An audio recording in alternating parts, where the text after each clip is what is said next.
காயல்பட்டினம் மிளகாத்தூளோட இஞ்சி பூண்டு சேர்ந்து காய்கறி குழம்பு பண்ணா எப்படி இருக்கும்? வணக்கம் ஃப்ரெண்ட்ஸ். இப்ப நான் ஒரு சில்வர் குக்கர்ல கடலெண்ணெய் சேர்த்திருக்கேன். இதோட நம்ம பட்டை, ஸ்டார் அனீஸ் இதெல்லாம் கொஞ்சமா சேர்த்துக்கிறோம்.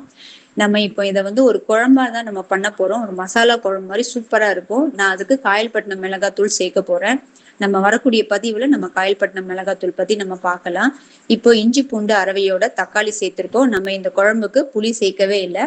சூப்பரா இருக்கும். நீங்களும் இந்த மாதிரி ட்ரை பண்ணி பாருங்க. நம்ம எல்லா காய்கறியும் குட்டி குட்டியா அரிஞ்சு வச்சிருக்கோம். இதோட நம்ம பூசணிக்காய் சேர்த்திருக்கோம், சேப்பக்கிழங்கும் சேர்த்திருக்கோம். சேப்பக்கிழங்க ஃப்ரை பண்ணாம நீங்க இந்த மாதிரி செஞ்சு பாருங்க, சூப்பரா இருக்கும். இப்ப மஞ்சப்பொடி, மிளகுத்தூள், உப்பு எல்லாம் சேர்த்து நல்லா நம்ம வதக்கிடலாம். நான் பச்சை மிளகாய் 2 தான் நான் சேர்த்திருக்கேன். கடைசியில நம்ம ஒரு மசாலா பொடி சேர்க்க போறோம். அதையும் நம்ம பார்க்கலாம். இப்ப காய்கறியும் எல்லாத்தையும் நம்ம சேர்த்தாச்சு. நல்லா ஒரு 2 விசில் வச்சு நம்ம எடுத்த பிறகு இந்த மாதிரி அழகா வெந்திருக்கும். இதுக்கப்புறமா ஒரு தாளிப்பு கொடுக்குறோம். கடுகு உளுந்தம் பருப்பு தாளிப்பு கொடுக்குறோம். இதுக்கப்புறமா அந்த மசாலா பொடி, இது தனியா, மிளகு, அப்புறம் எள்ளு இதெல்லாம் சேர்த்து ஒரு ஸ்பூன் நம்ம சேர்த்து நம்ம குழம்போட சேர்த்து நல்லா கொதிக்க வச்சு கடைசியில இறக்கும் போது நம்ம ஒரு திக்கான தேங்காய் பால் நம்ம சேர்க்கிறோம். நீங்களும் இதே மாதிரி செஞ்சு பாருங்க. கொத்தமல்லியும் சேர்த்துக்கலாம். இந்த மாதிரி நீங்க செஞ்சு சாப்பிடும் போது சூப்பரா இருக்கும்.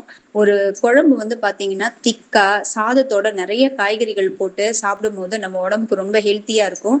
நீங்களும் இந்த மாதிரி செஞ்சு பாருங்க. சேப்பக்கிழங்கு இந்த மாதிரி செஞ்சு பாருங்க, சூப்பரா இருக்கும். அறம் செய்வோம் கரம் கொண்டு. தேங்க்யூ.